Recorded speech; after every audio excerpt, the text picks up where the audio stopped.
Oke,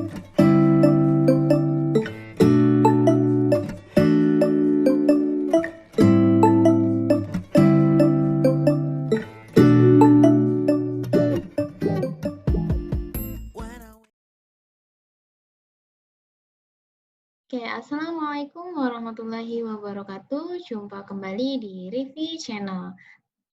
Pada kesempatan kali ini, saya akan membahas tentang kinematika. Tentunya kalian sudah tahu kan apa itu kinematika dan aplikasi dalam kehidupan sehari-hari itu apa sih yang menerapkan tentang kinematika. Baik, sebelum kita pelajari lebih jauh, mari kita kenalan terlebih dahulu.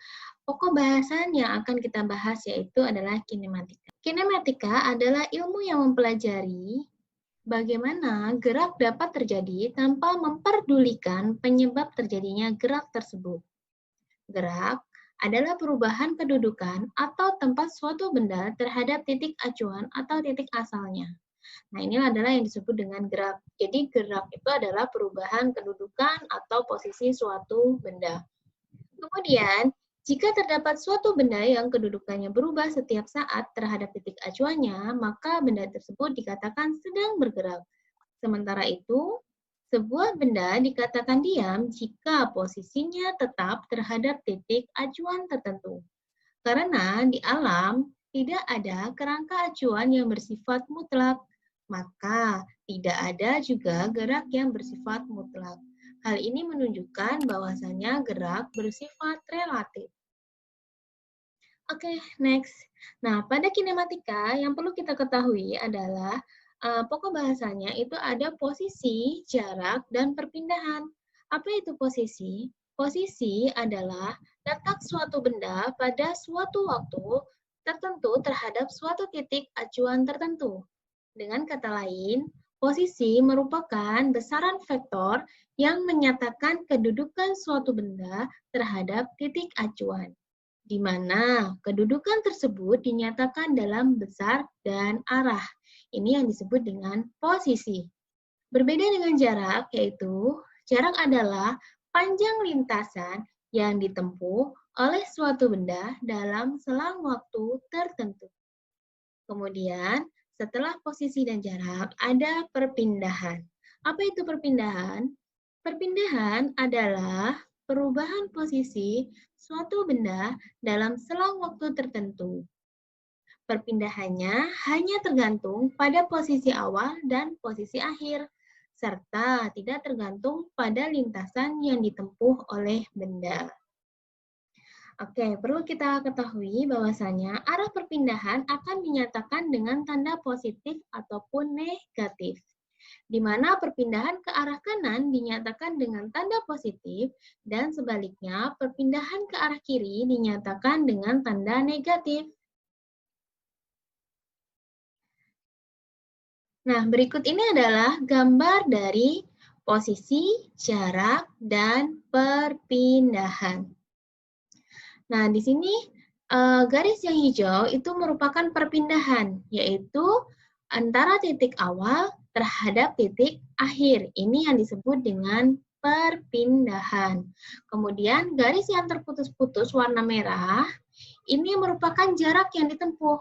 Jadi jaraknya itu bukan dari titik awal ke titik akhir, melainkan adalah lintasan yang ditempuh dalam suatu benda melakukan perubahan posisi. Ini yang disebut dengan perpindahan dan jarak. Oke, kemudian perpindahan suatu benda dirumuskan sebagai berikut. Oke, jadi kita dapat memahami bahwasanya perpindahan itu merupakan delta X atau X2 jarak akhir atau posisi akhir dikurang dengan posisi awal yaitu X1 sehingga delta X sama dengan X2 dikurang dengan X1. Nah, selanjutnya itu ada kelajuan dan kecepatan. Kelajuan itu berbeda dengan kecepatan. Jadi, bahwasanya kelajuan di sini dapat kita jelaskan bahwasanya adalah besaran yang tidak tergantung pada arah. Besaran dari kelajuan itu disebut dengan besaran skalar. Oke. Kemudian kelajuan selalu bernilai positif. Oke, kelajuan itu selalu bernilai positif. Kemudian alat untuk mengukur kelajuan disebut dengan speedometer. Oke, nah kemudian kelajuan itu dibagi menjadi dua, yaitu kelajuan sesaat dan kelajuan rata-rata. Selanjutnya yaitu adalah kecepatan. Kecepatan adalah besaran yang bergantung pada arah. Nah, di sini dia termasuk besaran vektor. Berbeda dengan tadi besaran dengan kelajuan, bahwasanya kelajuan itu merupakan besaran skalar karena tidak tergantung pada arah. Kemudian, alat yang digunakan untuk mengukur kecepatan disebut dengan velocitometer. Oke, jadi sekarang sudah bisa membedakan ya, apa itu kelajuan dan kecepatan. Kemudian di sini juga ada kecepatan sesaat dan kecepatan rata-rata. Nanti akan kita bahas di nah, di sini dapat kita jelaskan bahwasannya apa itu perbedaan antara kelajuan sesaat dengan kelajuan rata-rata.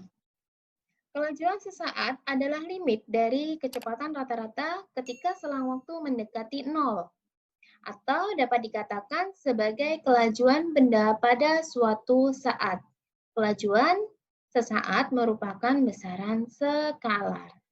Oke, kemudian kelajuan rata-rata apa? Kelajuan rata-rata adalah hasil bagi antara jarak total yang ditempuh dengan selang waktu untuk menempuhnya.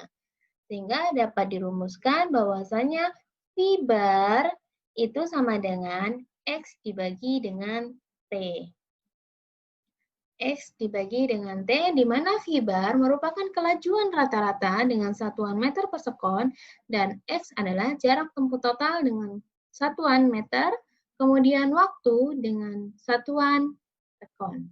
Nah, selanjutnya setelah kelajuan, kita juga akan mengetahui apa itu perbedaan dari kecepatan sesaat dengan kecepatan rata-rata. Kecepatan sesaat adalah perpindahan suatu benda dibagi dengan selang waktu. Oke, kita note ya di sini bahwasanya kecepatan sesaat adalah perpindahan suatu benda yang dibagi dengan selang waktu. Nah, di sini karena dia merupakan kecepatan merupakan besaran vektor, maka di sini dituliskan bahwasanya V bar dengan tanda panah sama dengan dx per dt.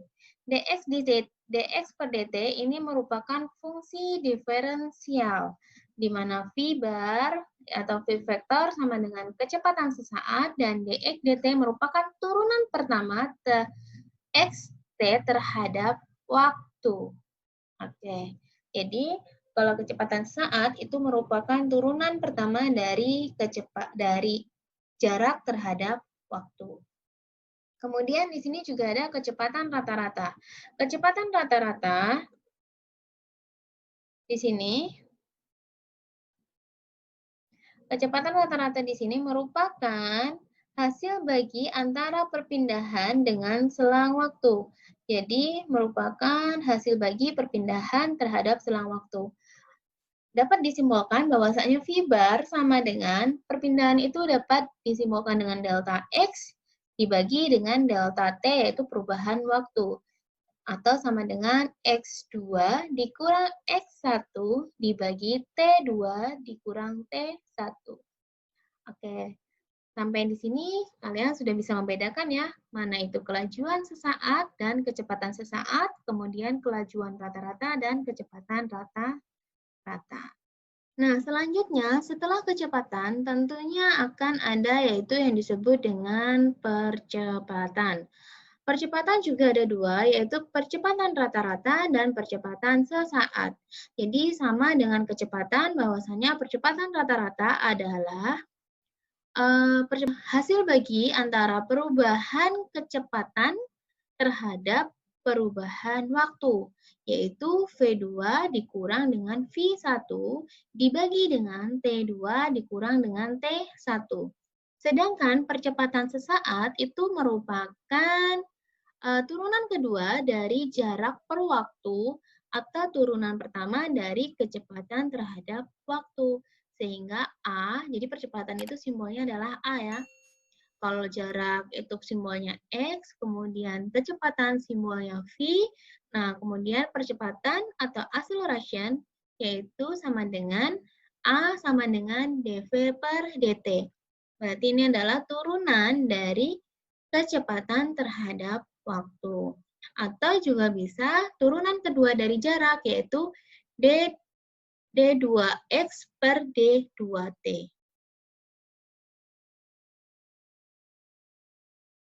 Oke, contoh soal berikut ini. Sebuah benda bergerak lurus pada arah sumbu X dengan persamaan posisi sebagai berikut. Di sini diketahui persamaan posisi atau dengan simbol X terhadap waktu sama dengan 5T 5T kuadrat ditambah 20T plus 5. Kemudian hitunglah yang A, kecepatan rata-rata antara T sama dengan 1 detik dan T sama dengan 2 detik. Kemudian yang B, hitunglah kecepatan sesaat pada saat T sama dengan 1 detik dan T sama dengan 2 detik. Kemudian yang C, percepatan rata-rata antara T 1 detik dan T sama dengan 2 detik. Yang terakhir adalah kecepatan sesaat pada saat T sama dengan 1 detik dan T sama dengan 2 detik.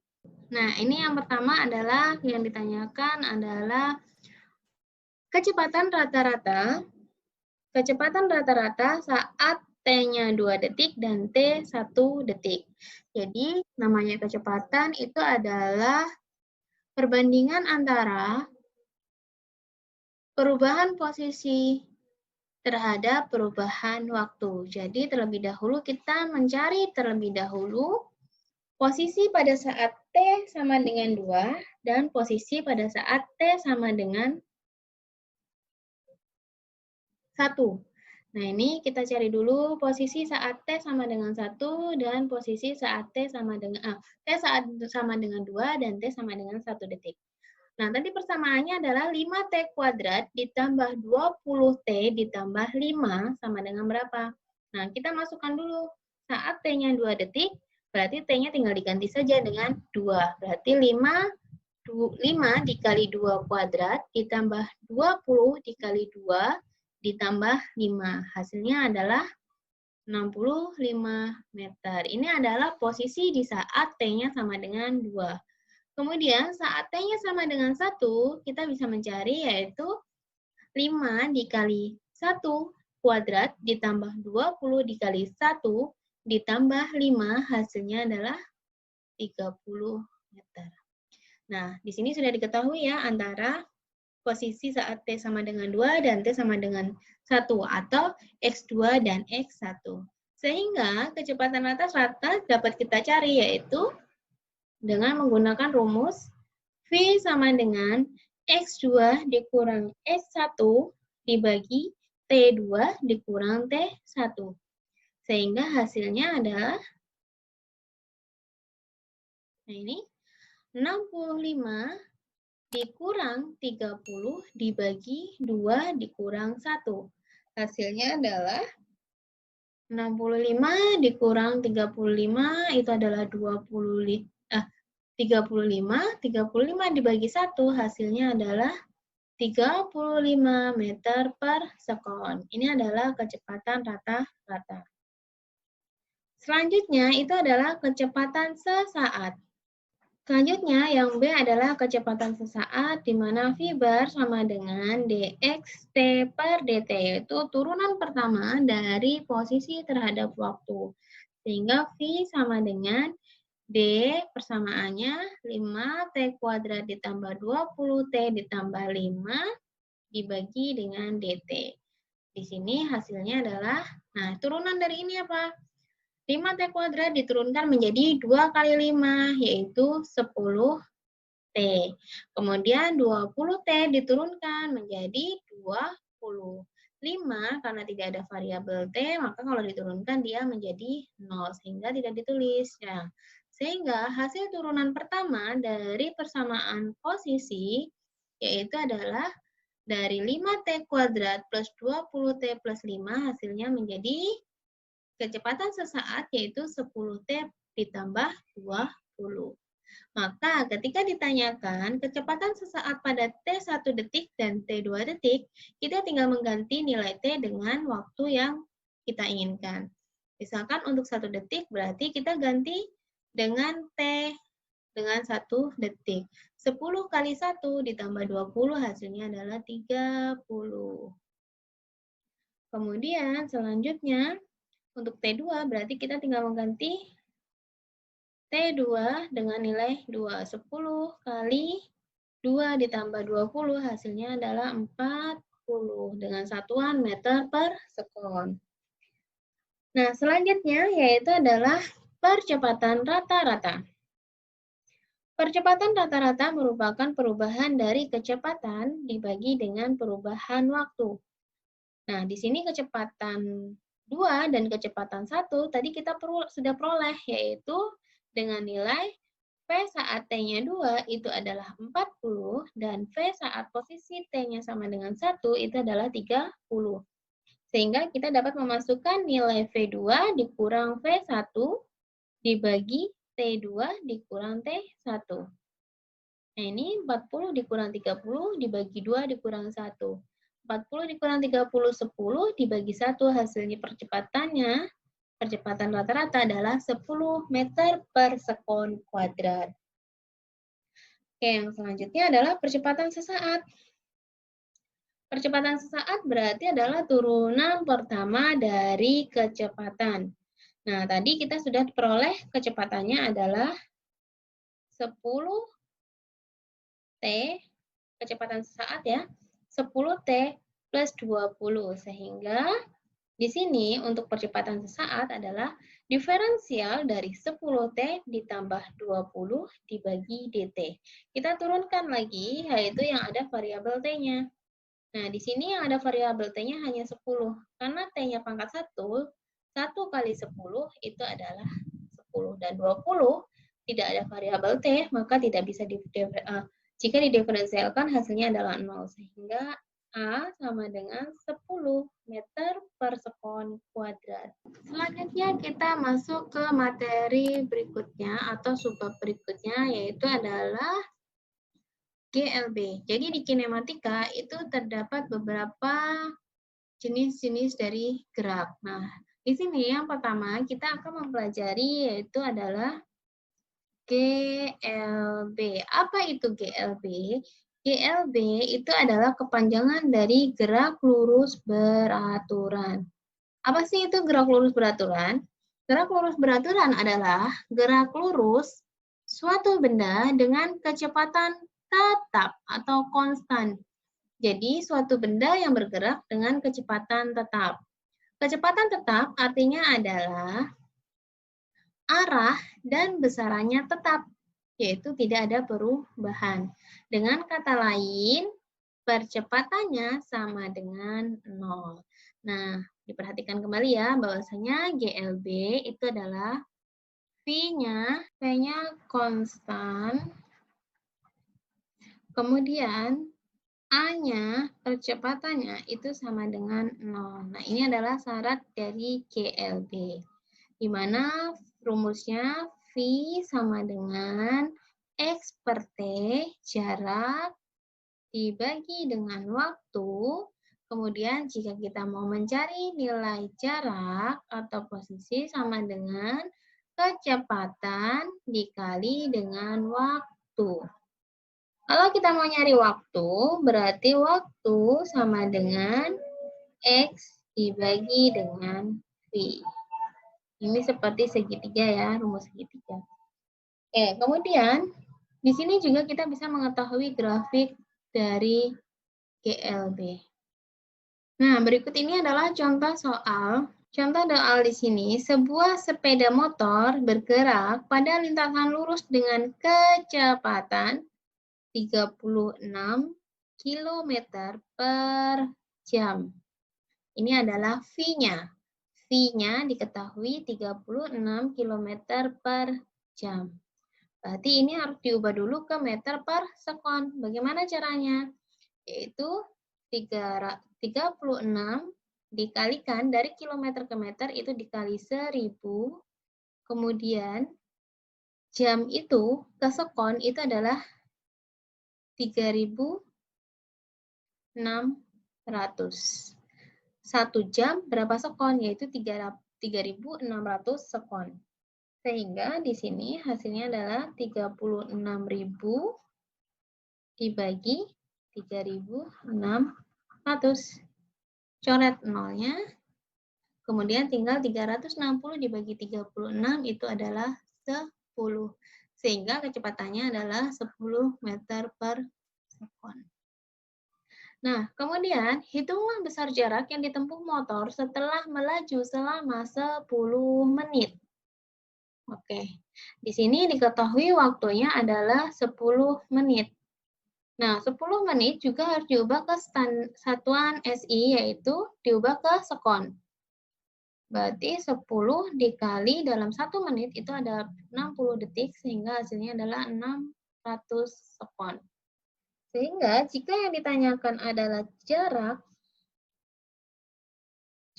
merupakan hasil dari perkalian kecepatan terhadap waktu. Nah, di sini diketahui V-nya adalah 10 dikali dengan T-nya adalah 600. Sehingga X sama dengan 10 kali 600 itu adalah 6.000. Kemudian untuk satuan V-nya meter per sekon dikali dengan sekon, maka sekonnya habis. Sehingga satuan dari X posisi adalah jarak adalah 6.000 meter. Nah, baik, selanjutnya selain GLB itu kita akan mempelajari yaitu adalah GLBB. Nah, di sini kita akan mempelajari GLBB. Dari sini kita harus bisa membedakan dengan GLB yang tadi kita pelajari. Nah, gerak lurus GLB itu adalah kepanjangan dari gerak lurus berubah beraturan. Ini merupakan gerak lurus pada arah mendatar dengan kecepatan yang berubah-ubah setiap saat karena adanya percepatan yang tetap. Pada GLBB, benda dapat mengalami percepatan dan perlambatan.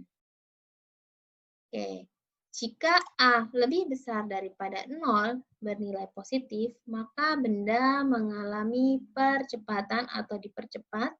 Sedangkan jika A lebih kecil daripada 0 atau bernilai negatif, maka benda ini diperlambat atau gerak lurus diperlambat. Nah, jadi yang membedakan dengan GLB, bahwasanya di sini nilai yang tetap itu adalah A-nya. A-nya di sini konstan. Sedangkan V-nya itu berubah-ubah setiap saat. Nah, rumus GLBB itu ada 3, yaitu di sini. Yang pertama, X sama dengan V0T plus setengah AT kuadrat. Kemudian VT sama dengan V0 plus A kali T. Kemudian yang terakhir VT kuadrat sama dengan V0 kuadrat plus 2 kali A dikali dengan X. Nah, tanda positif di sini, ini jika gerak lurus berubah beraturan, itu merupakan gerak lurus berubah beraturan dipercepat. Jika dia diperlambat, maka tanda positif di sini diganti dengan tanda negatif. Oke, nah selanjutnya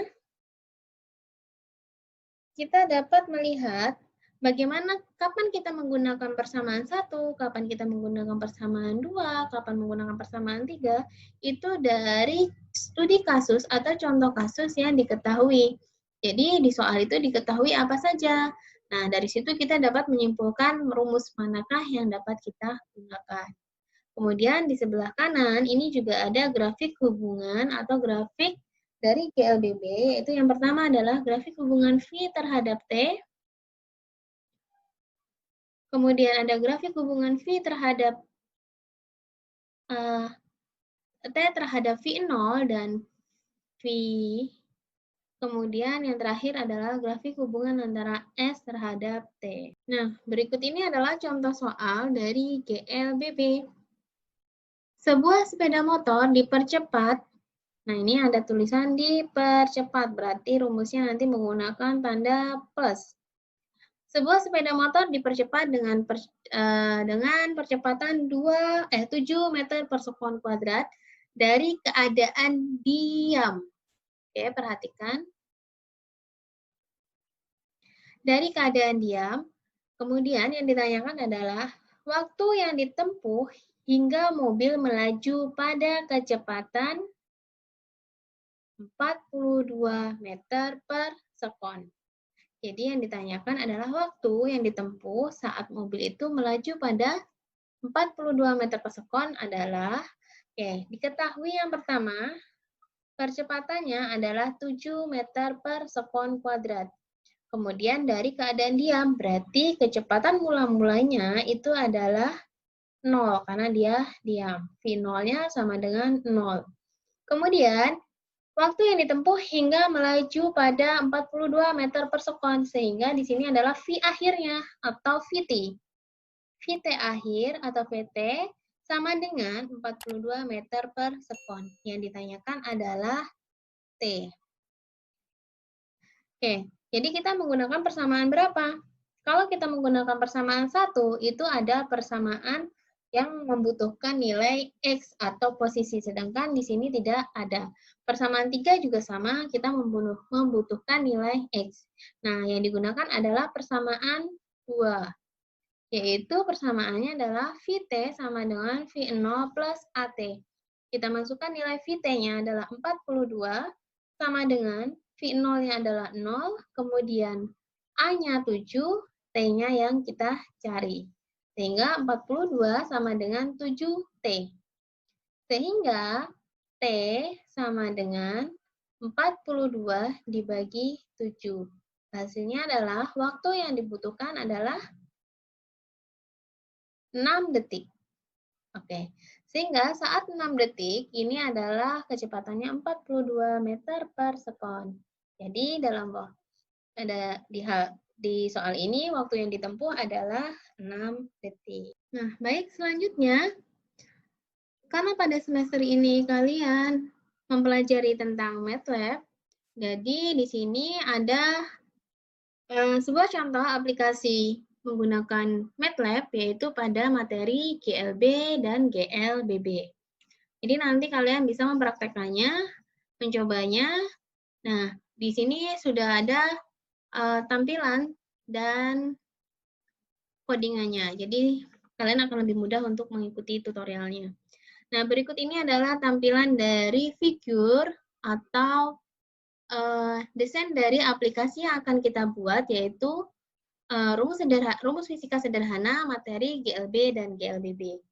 Nah, di sini ini adalah judul dari aplikasinya. Kemudian, ini adalah input atau masukan dari soal yang akan kita cari. Kemudian, dari soal yang diketahui. Kemudian, di sini ada tombol eksekusi, di mana tombol ini berfungsi sebagai hitung, reset, kemudian keluar. Kemudian di sini ada output-nya, yaitu untuk gerak lurus beraturan dan gerak lurus berubah beraturan. Nah, untuk panduannya, di sini juga sudah dituliskan bahwasanya untuk penulisan judul itu menggunakan study tag, kemudian untuk menuliskan inputan atau masukan, lambangnya menggunakan static tag, kemudian angkanya menggunakan edit tag, sama halnya dengan output dari GLB dan GLBB. Kemudian untuk eksekusi menggunakan tombol push button.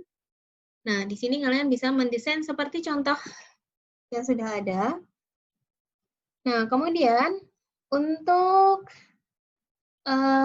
stringnya atau properti dari inspektornya, kalian bisa mengikuti dari tabel yang sudah ada di sini. Bahwasannya untuk static tag 1, fontnya berapa, kemudian ditulisnya sebagai tag-nya apa, string-nya apa. Nah, ini string itu adalah titelnya ya, atau tulisannya. Kemudian untuk edit tag juga sama. Karena edit tag nanti merupakan angka yang berubah-berubah, maka untuk stringnya itu dikosongkan. Kemudian untuk tag-nya itu harus sesuai dengan yang akan kita tuliskan di codingan. Nah, kebetulan di sini dituliskan sebagai edit 1, edit 2, edit 3, dan seterusnya. Nah, di situ kalian bisa menuliskan sesuai, misalkan tadi masukannya untuk edit 1 adalah nilai V0. Di sini bisa dituliskan V0, T, VT, dan seterusnya. Kemudian untuk push button, di situ ada 3 tombol, yaitu push button pertama sebagai hitung, maka stringnya ditulis hitung. Kemudian tag-nya tetap push button 1, kemudian yang push button 2 itu sebagai reset, maka dituliskan di stringnya sebagai reset, dan terakhir adalah push button sebagai tombol exit atau keluar, dituliskan sebagai keluar. Nah, setelah selesai mendesain figur, langkah selanjutnya adalah menyimpan figur dan beri nama glb_glbb fig. Nah, ini sudah otomatis ya. Secara otomatis kita akan membuat kerangka MVL-nya dengan nama yang sama, yaitu glb_glbb, yaitu dengan titik MVL-nya ya. Kalau ini figurnya, ini MVL-nya. Dari beberapa fungsi yang muncul di MVL, kita cukup memperhatikan fungsi yang memiliki callback. Oke, perhatikan. Nah, di sini kita akan meng-callback push button 1 yang berfungsi sebagai tombol hitung. Nah, di sini terlebih dahulu kita menuliskan inputan atau nilai-nilai yang akan kita jadikan sebagai masukan. Yang pertama, kita menuliskan nilai masukan V, kemudian T, dan A.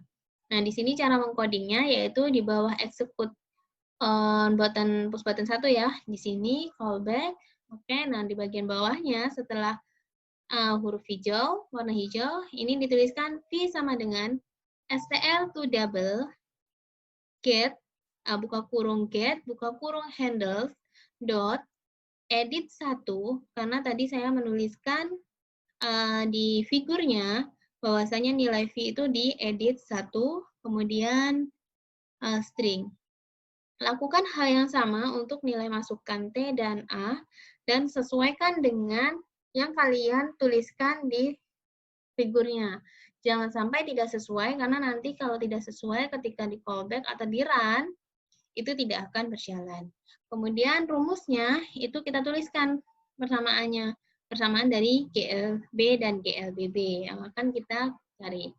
Kemudian ini adalah sebagai hasil atau set handles edit 4, string S, dan seterusnya S2, jarak yang kedua atau jarak GLBB, kemudian VT, kecepatan akhir, dan kecepatan akhir kuadrat. Nah, ini codingannya sudah kalian bisa lihat di sini ya. Ini juga untuk tombol reset. Nah, selanjutnya yang bisa kita coding itu adalah di tombol reset, yaitu kita callback di push button 2, yang dimana push button 2 sebagai tombol reset yang ketika kita klik, dia akan mengembalikan ke nilai awal, atau bisa kita tuliskan menjadi 0 kembali atau kosong. Nah, di sini kita dapat mengaturnya di codingannya, yaitu ketika kita reset di edit 1 atau di nilai masukan yang tadi kita tuliskan, itu menjadi 0.